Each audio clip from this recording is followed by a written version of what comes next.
एक पति पत्नी का आपस में झगड़ा हो जाता है और विवाद इतना ज़्यादा बढ़ जाता है कि दोनों को थाने जाना पड़ता है। थाने में जाकर दोनों अपनी अपनी बात रखते हैं। पुलिस वाले भी उन दोनों को समझाने की कोशिश कर रहे थे क्योंकि ये परिवार का आपस का मामला था।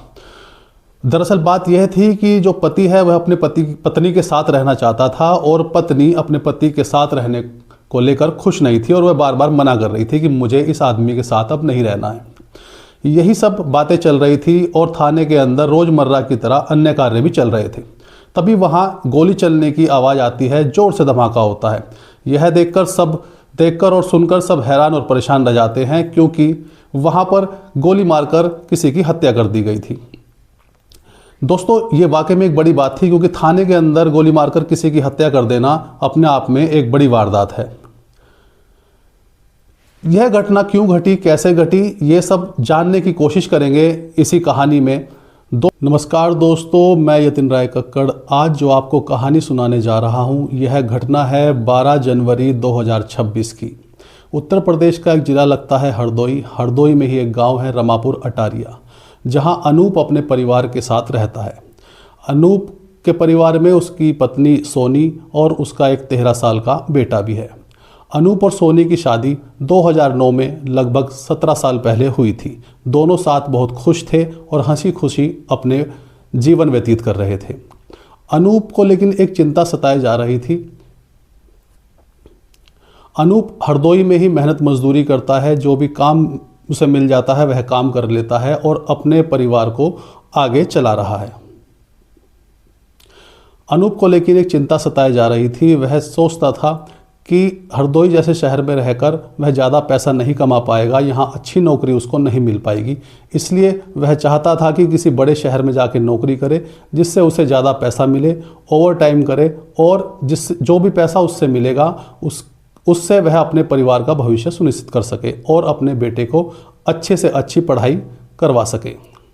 कई साल से अनूप हरदोई में ही काम कर रहा है, लेकिन जैसे जैसे उम्र बढ़ रही है तो उसे एक बात सताने लगती है कि क्यों ना किसी बड़े शहर में जाकर काम किया जाए, क्योंकि इस शहर में इतने पैसे कमाने का अवसर नहीं मिल पा रहा है। इन सब के चलते अनूप अपने साडू यानी अपनी पत्नी सोनी के जीजा ओमपाल से बात करता है, जो गुरुग्राम में एक फैक्ट्री में काम करता है। अनूप अपनी इच्छा जाहिर करता है और अपने साडू से कहता है कि मेरी जॉब भी गुड़गांव में कहीं लगवा दीजिए, क्योंकि इस शहर में इतना पैसा कमाने का मुझे मौका नहीं मिल पा रहा है। बड़े शहर में अगर मैं आ जाऊंगा तो कुछ ज़्यादा पैसे भी कमा पाऊंगा, ओवर टाइम कर पाऊंगा और जिससे कुछ पैसा भविष्य के लिए मेरे पास इकट्ठा हो जाएगा। मैं चाहता हूँ कि अपने बच्चों को अच्छा जीवन दे सकूँ, अपने बेटे को अच्छे से पढ़ा सकूँ। यह सुनकर ओमपाल कहता है कि ठीक है, मैं कोशिश करता हूँ यहाँ बात करने की कि कहीं तुम्हारी जगह बन पाए, कहीं तुम्हें नौकरी मिल पाए। उन दोनों की बात हो जाती है और 2025 साल चल रहा था।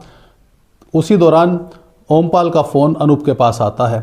वह अनूप से कहता है कि यहाँ पर फैक्ट्री में एक जगह खाली है और अगर तुम चाहो तो यहाँ पर आकर देख लो, काम समझ लो, सही लगे तो नौकरी शुरू कर सकते हो। ओमपाल यह कहकर अनूप को गुड़गांव बुला लेता है। अनूप भी गुड़गांव चला जाता है। जाकर वह देखता है कि जिस फैक्ट्री में ओमपाल काम करता है उसी फैक्ट्री में नौकरी के लिए जगह खाली थी। अनूप को तो सिर्फ नौकरी चाहिए थी, वह बड़े शहर में आना चाहता था, अपने बच्चों को भी वहाँ लाना चाहता था जिससे कि बेटे का भविष्य अच्छा हो सके। वह वहाँ काम करना शुरू कर देता है, उसकी नौकरी आगे बढ़ने लगती है और शुरुआती दिनों में वह अपने साडू ओमपाल के साथ ही रहना उसके घर पर शुरू कर देता है। थोड़ा थोड़ा समय बीतता है तो अनूप सोचता है कि क्यों ना गांव से भी अपने बच्चों को मैं ले आऊं। वह कभी गांव से बाहर नहीं निकले हैं, उसकी पत्नी कभी गांव से बाहर नहीं निकली, कि कुछ दिन लाकर उनको यहाँ गुड़गांव में रखता हूं। अगर उनको अच्छा लगेगा तो आगे चलकर कोई एक मकान छोटा सा किराए पर ले लेंगे और मैं अपने बच्चे को यहीं पढ़ाऊँगा। एक दिन वो फैसला कर लेता है और गांव जाता है। गांव जाकर अपनी पत्नी सोनी से कहता है कि चलो मेरे साथ गुड़गांव चलो, वहाँ रहकर देखो कैसा लगता है और सब कुछ सही रहेगा तो अब वहीं रहेंगे हम। सोनी भी खुश हो जाती है क्योंकि वह गांव से कभी बाहर नहीं निकली थी। अनूप अपने बच्चों को लेकर गुड़गांव आ जाता है। ओमपाल के यहाँ ही वह रहते हैं। ओमपाल के यहाँ अक्सर उसके दोस्त भी आया जाया करते थे, कभी कभी खाना भी खाकर जाया करते थे। इसी दौरान ओमपाल का ही एक साथी है जो उसी फैक्ट्री में अनूप के और ओमपाल के साथ काम करता है, प्लास्टिक के दाना बनाने की फैक्ट्री में, जिसका नाम सुरजीत है। सुरजीत ओमपाल के घर आता है और उस दिन वही खाना खाता है और खाने की काफ़ी तारीफ करता है।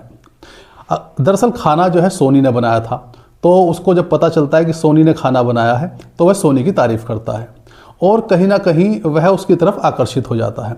वह बार बार किसी न किसी बहाने ओमपाल के घर आया करता था, सोनी से बात करने की कोशिश किया करता था, जैसे सुरजीत के मन में सोनी के लिए कुछ ना कुछ प्रेम उमड़ रहा था। उधर दूसरी तरफ सोनी भी उसकी बातें सुनकर आकर्षित होती थी, क्योंकि सुरजीत बातें खूब बनाया करता था, बातों का धनी था, खूब हंसी मजाक किया करता था। तो सोनी भी उसकी बातों से कहीं ना कहीं प्रभावित होती थी और उसकी तरफ आकर्षित हो रही थी। लेकिन यह सब बातें अनूप भी नोटिस करनी शुरू कर देता है और उसको यह सब बातें अच्छी नहीं लग रही थी कि उसकी पत्नी सुरजीत से ज़्यादा क्यों बात करती है, सुरजीत उसकी पत्नी से बार बार क्यों बात करने की कोशिश करता है। यह देखकर अनूप को कुछ अच्छा नहीं लगता है और अनूप मन ही मन ये फैसला ले लेता है कि मैं अपनी पत्नी सोनी और बेटे को वापस गांव छोड़कर आऊँगा। अनूप कहता है कि यहाँ गुजारा करना बड़ा मुश्किल है, बड़ा शहर है, यहाँ बड़े खर्चे हैं, यहाँ पर सेटल होना बड़ा मुश्किल है। मैं तुम्हें गांव छोड़ के आता हूँ, बच्चे को भी वहीं पढ़ाएंगे, मैं समय समय पर पैसे भेजता रहूँगा और जैसे ही छुट्टी मिला करेगी मैं गाँव आ जाया करूँगा तुमसे मिलने। और जब सब कुछ अच्छा हो जाएगा तो 2-4 साल बाद हम यहीं गुड़गांव में रहने लगेंगे, मैं तुम्हें गाँव से यहीं ले आऊँगा। ऐसी कुछ बात कर बच्चों को लेकर गाँव चला जाता है। लेकिन सोनी इस बात से कहीं ना कहीं परेशान थी, क्योंकि उसका मन गुड़गांव में लग चुका था। बड़े शहर की चमक दमक देखकर, वहाँ के लोगों को देखकर, वहाँ की बातें देखकर उसका मन वहीं लग चुका था। कहीं ना कहीं वह सुरजीत को भी मिस कर रही थी, उसको याद करती थी, उसकी बातों को याद करती थी। लेकिन अभी ये सब बातें बाहर नहीं आ पाई थी, ये सब अंदर ही अंदर मन ही मन चल रही थी, उधर सुरजीत के और इधर सोनी के। अनूप बच्चों को गांव छोड़कर वापस आ जाता है और अपना काम करने लगता है। उसकी नौकरी चलती रहती है, समय बीतता रहता है। इधर सुरजीत जो कि अविवाहित है, उसकी शादी नहीं हुई है, वह दिल लगा बैठता है सोनी से, उसको याद करता है और उससे मिलने की कोशिश करता है। इसी के चलते एक दिन वह प्लान बनाता है कि मैं क्यों ना उससे मिलने के लिए उसके गाँव जाऊँ। वह बहाना बनाता है, छुट्टी लेता है, बोलता है कि मैं अपने गाँव जा रहा हूँ, क्योंकि उसका गाँव भी हरदोई में ही है। तो अपने गाँव जाने की बात कहकर वह छुट्टी लेता है और गांव के लिए चला जाता है। लेकिन सुरजीत अपने गांव नहीं पहुंचता, वह सीधा अनूप के गांव पहुंचता है और उसकी पत्नी सोनी से जाकर मिलता है। सोनी जैसे ही सुरजीत को अपने घर देखती है वह चौंक जाती है, वह पूछती है कि आप यहाँ कैसे। इस बात पर सुरजीत कहता है कि तुम्हारी याद मुझे यहाँ पर खींच लाई है। यह सुनकर सोनी मुस्कुरा देती है और उसके मन में भी प्यार की उमंग जाग जाती है। दोनों कहीं ना कहीं एक दूसरे से आकर्षित थे और अब उनको मौका मिला था खुलकर बात करने का। दोनों एक दूसरे से बात करते हैं, बात करते करते उनको काफ़ी समय बीत जाता है और यही सिलसिला सुरजीत जारी रखता है। वह ऐसा कई बार करता है कि गुड़गांव से अपनी फैक्ट्री से छुट्टी लेकर गांव आता है और सबसे पहले सोनी से जाकर मिलता है, बातें करते हैं। इन्हीं के चलते दोनों का आपस में दिल लग जाता है और ये दिल लगी कब प्यार में बदल जाती है पता ही नहीं चलता। दोनों एक दूसरे के साथ रहने की कस्में खा लेते हैं। खैर, इनका प्यार परवान चढ़ता है। इस बात की खबर अनूप को लग जाती है। कहते हैं इश्क और मुश्क छुपाई नहीं छुपता, तो कहीं ना कहीं से बात निकलकर अनूप तक पहुंच जाती है और अनूप को यह आभास हो जाता है कि सुरजीत मेरी पत्नी सोनी से जाकर मिलता है और कहीं ना कहीं इन दोनों का चक्कर आपस में चल रहा है, कुछ ना कुछ तो बात है। अनूप इन सब बातों को लेकर परेशान था और अनूप अपनी पत्नी को फ़ोन करता है, सोनी को, और उससे पूछता है कि सुरजीत हमारे घर क्यों आता है। इस बात पर सोनी कहती है कि सुरजीत जब भी यहाँ आता है मैं उनके हाथ कुछ ना कुछ आपके लिए भेज देती हूँ, कुछ खाने का सामान, आपकी ज़रूरतों का सामान भेज देती हूँ, इसलिए वो यहाँ पर आते हैं और कोई बात नहीं। लेकिन ये बात अनूप को हजम नहीं हो रही थी। अनूप के मन में कुछ ना कुछ चल रहा था। अनूप यह ठान लेता है कि मैं सच जानकर रहूँगा, आखिर इस सब के पीछे क्या सच है कि वो मेरे घर पर इतना क्यों जाता है। अनूप के मन में क्योंकि शक बैठ चुका था और शक का तो कोई इलाज नहीं होता। अनूप सच जानने के लिए जुट जाता है। उसका दिमाग इसी बातों में लगा रहता था कि आखिर मैं कैसे सच जान पाऊं और ये जो बातें सुरजीत और सोनी बता रहे हैं इनमें कितनी सच्चाई है, इन सब का पता लगा पाऊं। तो एक दिन अनूप प्लान करता है कि जब भी सुरजीत यहाँ से छुट्टी लेकर अपने गाँव जाएगा उसी दिन मैं भी छुट्टी लूँगा। ऐसा ही होता है। सुरजीत अब छुट्टी अप्लाई करता है, छुट्टी लेकर गांव जाने की बात कहकर गांव के लिए निकल जाता है। उधर अनूप भी उसी दिन छुट्टी लेकर उसी दिन गाँव के लिए निकल जाता है। पहले सुरजीत पहुँचता है, उसके बाद अनूप अपने गाँव पहुँचता है। अनूप जैसे ही अपने गांव पहुंचकर अपने घर में घुसता है तो उसको वह देखता है कि सुरजीत पहले से ही उसके घर बैठा है। यह देखकर अनूप जो है आग बबूला हो जाता है, लेकिन कैसे तैसे कर वह अपनी भावनाओं पर नियंत्रण रखता है और सुरजीत को वहां से जाने के लिए कहता है। सुरजीत के जाते ही वहां पति और पत्नी यानी अनूप में और सोनी में विवाद शुरू हो जाता है और दोनों में झगड़ा शुरू हो जाता है। वो कहता है ये यहाँ क्या कर रहा है। सोनी कहती है मुझे क्या पता, ये तो यहाँ आए थे, मैं तुम्हारे लिए कुछ सामान भेजती इसलिए आए थे।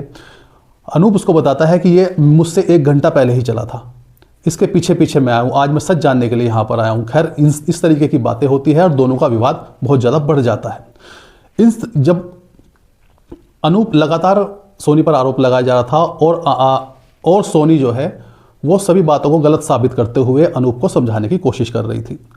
बात जब ज़्यादा बढ़ जाती है तो सोनी अपना आपा खो देती है। वह कहती है कि हाँ सुरजीत मुझे अच्छा लगता है और मुझे उससे बात करना अच्छा लगता है, तो अब बताओ तुम क्या करोगे। यह सुनकर अनूप जोरदार थप्पड़ अपनी पत्नी सोनी को मारता है, जिससे वह गिर जाती है। बात आगे बढ़ जाती है।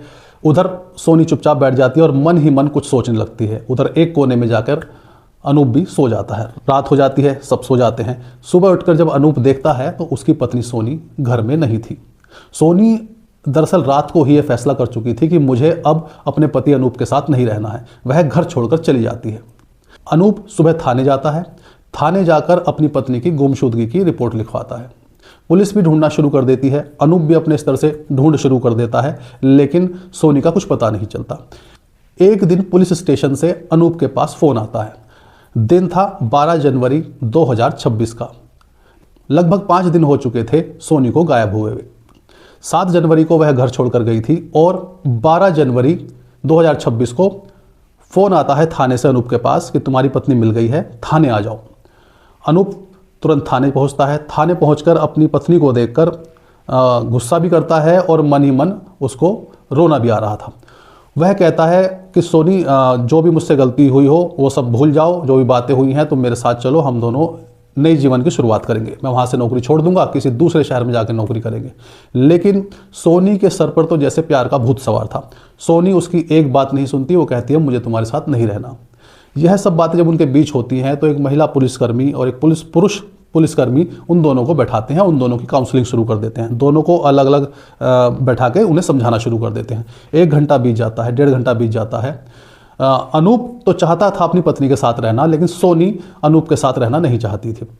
खैर दोनों पुलिस वाले दोनों को एक साथ बैठाते हैं और कहते हैं कि भाई ये आप तुम्हारा पारिवारिक मामला है, आपस में ही दोनों डिसाइड कर लो कि तुम्हें क्या करना है। अनूप यह बात सुनकर सोनी के पैरों में गिर जाता है और गिड़गिड़ा के रोने लगता है। वो कहता है कि सोनी ऐसा मत करो, ये परिवार बिखर जाएगा, हमारे बेटे का क्या होगा, हमारे जीवन खराब हो जाएगा, सब कुछ बर्बाद हो जाएगा। गिड़गिड़ाता है और उससे साथ रहने की भीख मांगता है। मैं बार बार ये कह रहा था कि हम साथ रहेंगे, अपने बच्चे को अच्छे से पढ़ाएंगे, आगे का जीवन सब बेहतर हो जाएगा। लेकिन सोनी उसकी एक नहीं सुनती और उसको बार बार धिक्कारती है और यह कहकर कि चले जाओ यहाँ से, मैं तुम्हारी शक्ल नहीं देखना चाहती, मुझे तुम्हारे साथ नहीं रहना मतलब नहीं रहना, यह कहकर जैसे ही वापस मुड़ने की कोशिश करती है। इतने में अनूप जैसे बदहवास हो जाता है, वह अपना आपा खो देता है और उसके अंदर का एक अपमानित पुरुष जाग जाता है जो बहुत कमजोर मानसिक स्थिति में हो गया था। वह बंदूक निकालता है, बंदूक सीधा सोनी के सीने से सटाकर गोली चला देता है। गोली लगते ही सोनी की मौत हो जाती है। पुलिस अनूप को गिरफ्तार कर लेती है, हिरासत में ले लेती है और सोनी को तुरंत अस्पताल भेजती है। अस्पताल में उसे मृत घोषित कर दिया जाता है। आवेश में आकर उठाया गया अनूप द्वारा यह कदम जो कि उसकी बर्बादी का कारण बना, और उधर सोनी द्वारा उठाया गया गलत कदम जो कि उसने क्षणिक भर के आकर्षण में आके उठाया। मनोविज्ञान कहता है जब अहंकार और निजी स्वतंत्रता की जिद हद से गुजर जाए तो विनाश निश्चित ही होता है। सोनी के साथ भी कुछ ऐसा ही हुआ था। काश वह यह समझ पाती कि ये आकर्षण उसका जीवन बर्बाद कर सकता है, उसको मौत के द्वार तक पहुंचा सकता है। काश वो अपने परिवार के प्रेम को समझ पाती, काश वो अपने बच्चे के प्रेम को समझ पाती, अपने पति की भावनाओं को समझ पाती, तो शायद यह कदम वह नहीं उठाती। और तो और उसका 13 साल का बच्चा जो आज अनाथ हो गया है। दोस्तों, ये घटना कई सवाल खड़े करके गई है, लेकिन सभी सवालों का जवाब दे पाना मुमकिन नहीं है। लेकिन इस घटना के बारे में आपकी क्या राय है, यह आप कमेंट सेक्शन में जाकर ज़रूर लिखिएगा। वीडियो आपको अच्छी लगी हो तो लाइक कीजिए, शेयर कीजिए, सब्सक्राइब कीजिए। जय हिंद, जय भारत।